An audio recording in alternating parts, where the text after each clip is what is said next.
We'll start the topic of Malchut, Jewish kingdom, the significance of Jewish sovereignty over the land of Israel. We saw up till now that the goal of Am Yisrael is first and foremost a collective, a national goal, to show the divine ideal in all walks of life, in all aspects of reality. Government, politics, army, agriculture, industry.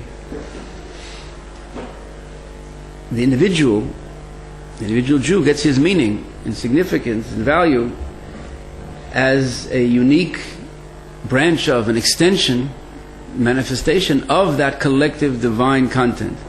But God created this divine, for Asher Bachar Banu Mikol Amim, this national unit, that entity that He created that manifests this total name of God, this total ideal in this world.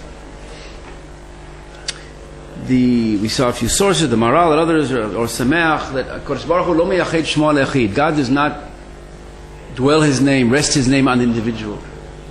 The name of God, that whole totality, the infinite unit, resides on and reveals itself through this eternal collective. The Maral explains in Tiferet Yisrael, chapters 17 and 21, therefore the Torah was not given, he explains why the Torah was not given to the fathers. They were holy individuals, Avram, Yitzchak, and Yaakov.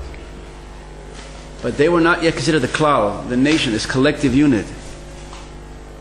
And God, there He says the statement that God does not dwell His name on the individual, as holy as He is. Because the goal, before we were given the Ten Commandments, the goal, God says, is to be a mamlechet kohanim v'goy kadosh. It will be unto me a kingdom of priests and a holy nation. That again is the vehicle that we discussed a little bit and elaborated of the significance of Jewish nationhood as a nation.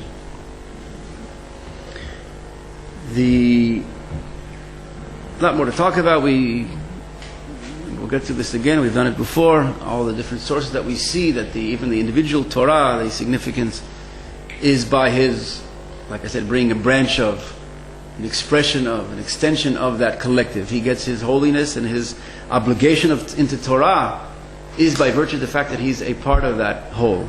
He's a branch of that tree. The more He absorbs Himself in that tree of life, the more life He has as an individual. It's not like His individual existence is negated or insignificant. The opposite. He gets more significance by virtue of the fact that He's a continuation of that infinite content. Cut off the branch from the tree, so now it's individual, it has its own independent value, but then it dries up, it has no life source. That's not its true meaning. Take the heart out of the body. It's the opposite. When the heart is in the body functioning, then it has its more central value and individual purpose in the collective. And we saw how the nation, that national content, is revealed when the Jews are in the land of Israel.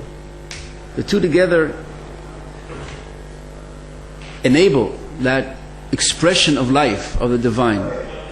Just like the individual has a soul, has a neshama. And that neshama, though, is only revealed in a body. If there's no body, if the body is sick or broken or fractured or dead, then the neshama exists. The neshama is not dependent on the body. It's not subordinate, so to speak. It's eternal. But there's no expression in our world, and there's no Kiddush Hashem, the sanctification of God's name, by that neshama enlivening, right, giving life and uplifting and revealing itself in the body. That's the goal. That the neshama comes down to reveal itself in this world through the body. No body, okay. So the neshama is in the heavenly abode, still exists, but without expression. So too the national soul, which is the divine content for the Shekhinah, the divine presence, Knesset Yisrael, is revealed through the nation. When the nation has no collective body in the land of Israel, then the neshama exists. God's name is existing, etc., but it has no earthly, worldly manifestation, which is our whole goal and commandment. This whole world was created, l'taken olam b'malchut Shaddai, to fix this world in God's kingdom. We saw in Yechezkel 36, the exile is likened to a desecration of God's name. Not likened to, is tantamount to the Chilul Hashem, the desecration of God's name, the inability to fully reveal His name. His name exists, but it's, like I said, in the heavenly abode.